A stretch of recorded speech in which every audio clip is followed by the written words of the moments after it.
Hello everyone, मेरे channel create with आशा पे आप सबका स्वागत है।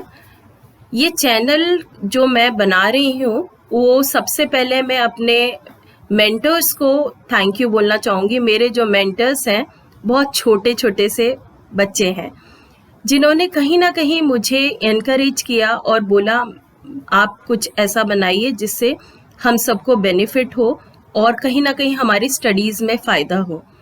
तो क्रिएट विद आशाज वर्ल्ड में आपको मैं बहुत सारी ऐसी चीज़ें बताऊंगी जहां आपको कहीं ना कहीं बहुत सारी चीज़ों में इसका यूज़ होगा। क्रिएटिविटी का मतलब सिर्फ इतना ही नहीं होता है कि हम कोई बहुत अच्छी सी चीज़ बना दे, बहुत अच्छी पेंटिंग बना दे या कोई अनयूजुअल आइडिया लेके हम कुछ नया कर दें। वही सिर्फ क्रिएटिविटी नहीं होती। क्रिएटिविटी होती है हमारी सोच में। क्रिएटिविटी कहीं ना कहीं हम अपने पढ़ाई में भी ला सकते हैं। क्रिएटिविटी हम अपने सोचने के तरीके में ला सकते हैं। तो आज का जो वीडियो है मैं उसमें बताऊंगी कि हम पढ़ाई अपनी कितनी क्रिएटिव बना सकते हैं और उस क्रिएटिविटी से हम अच्छे मार्क्स कैसे स्कोर कर सकते हैं। तो क्रिएटिविटी का मतलब ये है कि आप कुछ नया सोचें। तो नया सोचने के लिए आपके पास इस टाइम पे, क्योंकि आप लोग प्रिपेयर कर रहे हो अपने 10th बोर्ड के लिए, तो 9 से 12 तक के स्टूडेंट्स के लिए ये वीडियो काफ़ी अच्छा रहेगा और काफ़ी हद तक हेल्पफुल रहेगा। तो आपको अपना पढ़ाई कैसे करना है। जब हम पढ़ाई करने बैठते हैं तो हमारे साथ होता ये है कि हम चैप्टर को बहुत बार पढ़ लेते हैं या कई बहुत सारे वीडियोस देख के बैठ जाते हैं, और जब एग्ज़ाम होता है और हमसे कुछ क्वेश्चंस पूछे जाते हैं तब हम वहाँ आंसर लिख ही नहीं पाते। उसका रीज़न क्या है? उसका रीज़न ये है कि हमने सिर्फ पढ़ने के लिए वो सारी चीज़ें पढ़ ली बट समझने के लिए नहीं पढ़ा। तो सबसे पहला हमें काम क्या करना है कि हमें समझने के लिए पढ़ना है। समझने के लिए पढ़ना है, उसके लिए सबसे पहले अपने आप का माइंड सेट करना पड़ेगा। माइंड सेट मतलब आपको ये नहीं सोचना है कि अरे मेरे कम मार्क्स आएंगे तो क्या होगा, मेरे पेरेंट्स क्या बोलेंगे, मेरे टीचर्स क्या बोलेंगे। आपको सिर्फ एक फोकस सेट करना है कि मैं जो पढ़ रही हूँ वो मुझे समझ आए। अगर मेरा ये माइंडसेट रहेगा तो मेरे को कहीं ना कहीं जो एग्ज़ाम में क्वेश्चंस आते हैं और मैं उनके आंसर नहीं लिख पाती हूँ या लिख पाता हूँ, तो हम वो कहीं ना कुछ आंसर्स हम लिख ही पाएंगे वहाँ पे। तो कई बार होता है कि हमने चैप्टर पढ़ लिया, अब चैप्टर पढ़ने का तरीका कैसा होना चाहिए। जो चैप्टर पढ़ने का तरीका होता है उसमें सबसे पहले जो भी चैप्टर आप पढ़ रहे हैं उसका एक पहले माइंड मैप बनाइए। माइंड मैप आपको बहुत सारे गूगल पे भी मिल जाते हैं या ऑनलाइन भी कहीं मिल जाते हैं, बट सबसे अच्छा तरीका होता है कि आप अपना माइंड मैप खुद से बनाइए।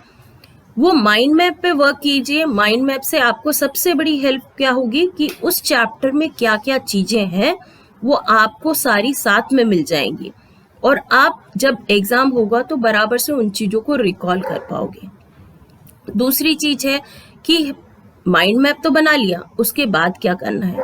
उसके बाद आपका जो दूसरा स्टेप होगा उसमें आपको करना है जो भी चैप्टर में कीवर्ड्स हैं। कीवर्ड्स मीन्स जो भी नए वर्ड्स हैं जो आपने पहले कभी नहीं सुने हैं, उन वर्ड्स को निकालिए, उन वर्ड्स के बारे में फाइंड आउट करिए और उस वर्ड से रिलेटेड कितने क्वेश्चंस आपको मिलते हैं वो सारे सॉल्व करना शुरू करिए। ये सारी टेक्निक अगर आप यूज़ करते हैं अपने स्टडीज़ के लिए तो कहीं ना कहीं आपको इसमें काफ़ी बेनिफिट मिलेगा। दूसरी रही बात कि जब हम अपना पढ़ाई का तरीका बदलना शुरू करेंगे तो ऑब्वियसली हमारे लिए कहीं ना कहीं वो बेनिफिशियल रहेगा। बट पढ़ाई का तरीका हम बदलने की सोचते सब हैं बट कर नहीं पाते। कर क्यों नहीं पाते? क्योंकि आजकल हमारे पास डिस्ट्रैक्शन के इतने सारे रास्ते हैं ना कि हम सोच के भी वो चीज़ें नहीं कर पाते। आजकल सोशल मीडिया ले लो या बाकी सारी चीज़ें ले लो, तो हम कहीं ना कहीं उसमें उलझ के रह जाते हैं।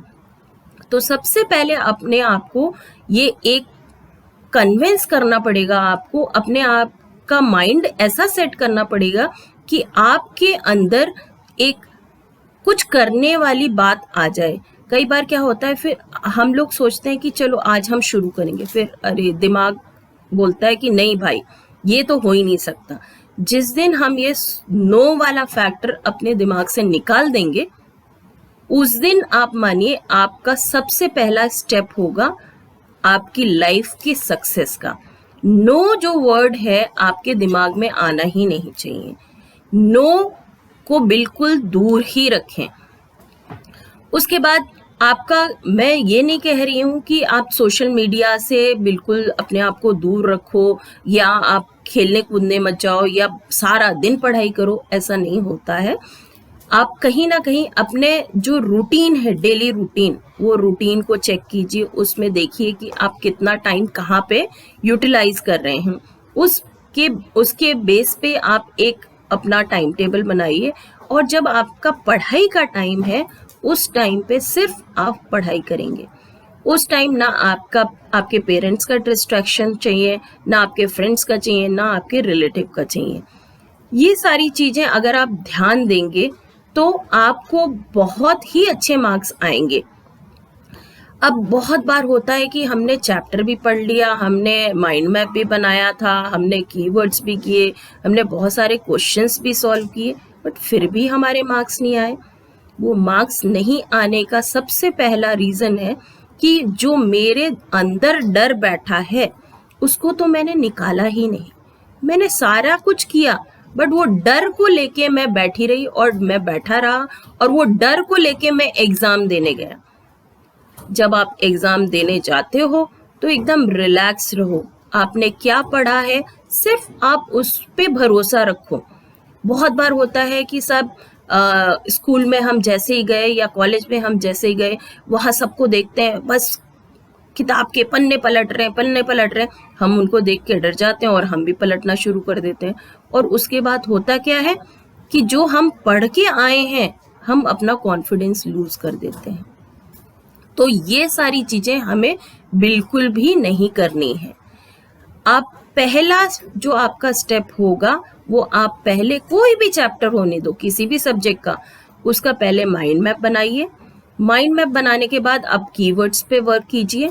कीवर्ड्स पे वर्क करने के बाद बहुत सारी चीज़ें और होती हैं जो हमें करनी हैं।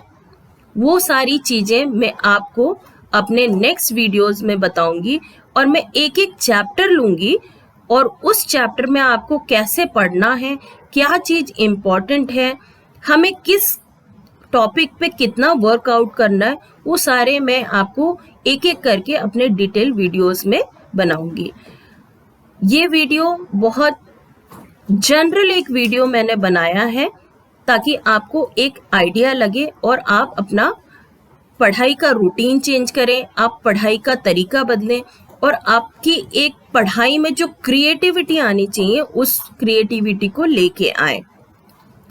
मेरी बात अगर आप मानेंगे तो क्या आपको इससे बेनिफिट होगा, ये आपको धीरे धीरे समझ में आएगा। जिस दिन मेरा पढ़ने का तरीका क्रिएटिव हो गया या मैंने कुछ ऐसा क्रिएटिव आइडिया निकाल लिया अपने पढ़ने के लिए, उस दिन आपको बिल्कुल भी कोई भी चीज़ रटने की बिल्कुल ज़रूरत नहीं होगी। आप इजीली हर चीज़ आराम से कर पाएंगे, आराम से क्वेश्चंस के आंसर्स लिख पाएंगे, ये मेरी गारंटी है। बट सबसे पहला जो फैक्टर होगा वो नो वाला जो है कि अरे हम शुरुआत तो बहुत अच्छे से करते हैं, बहुत जोर शोर से करते हैं, बस 2-4 दिन में क्या आते हैं, हमारा दिमाग जो हमसे कहने लगता है नो नो। वो नो फैक्टर को आप पहले हटाइए, उसके बाद वर्कआउट करिए, और फिर धीरे धीरे कहीं ना कहीं ये चेंजेस आप में ज़रूर आएंगे, और हम अपने आप को एक डिसिप्लिन वे में लेके आएंगे, और हम जो हमने टारगेट सेट किया हुआ है वो कहीं ना कहीं हम अचीव कर पाएंगे। तो थैंक यू एवरीवन। आप मेरे दूसरे वीडियोस का वेट कीजिए, जल्दी ही मैं दूसरे वीडियो डालूंगी और आपको अपडेट करूंगी। Thank you everyone.